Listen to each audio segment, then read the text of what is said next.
বিনোদন জগতের ছোট পর্দার অভিনেত্রী তানজিন তিশা এবার ক্যামেরার সামনে প্রকাশ করলেন নিজের ব্যক্তিগত জীবনের কথা। সম্প্রতি একটি talk show Friday night with Zayed Khan নিয়ে হাজির হয়েছিলেন আলোচিত চিত্রনায়ক জায়েদ খান। সেখানে অতিথি হিসেবে অভিনেত্রী তানজিন তিশা এসেছিলেন। এ সময় উপস্থিত টক শোতে অভিনেত্রী জানালেন তার আগামীর পরিকল্পনা।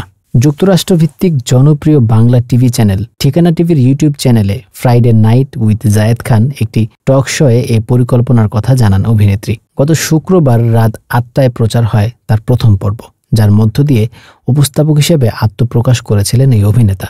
অনুষ্ঠানে তিশা খোলামেলা আলোচনা করেছেন নিজের অভিনয়ের জীবন ও ব্যক্তিগত জীবন নিয়ে। শুধু তাই নয়, কথার ফাঁকে তিনিও পাল্টা বিয়ের প্রশ্ন ছুড়ে দেন অভিনেতা উপস্থাপক জায়েদ খানের দিকে, যার উত্তর দেন এই অভিনেতা। আগামী ৫ বছর পর নিজেকে কোথায় দেখতে চাও? জায়েদ খানের এমন প্রশ্নের উত্তরে তানজিন তিশা বলেন, I will be a mother. এর মধ্যে আমি বিয়ে করব, মা হব।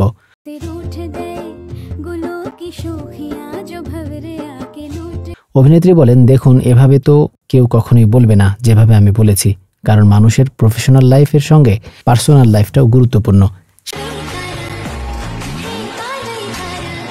সেটিকে এড়িয়ে চলার সুযোগ নেই। লুকানেরও কিছু আছে বলে আমার মনে হয় না। প্রতি শুক্রবারই অনুষ্ঠিত হবে এই talk show Friday night with Zayed Khan. তারকাদের নিয়ে জমিয়ে আড্ডা দেবেন এই অভিনেতা উপস্থাপক।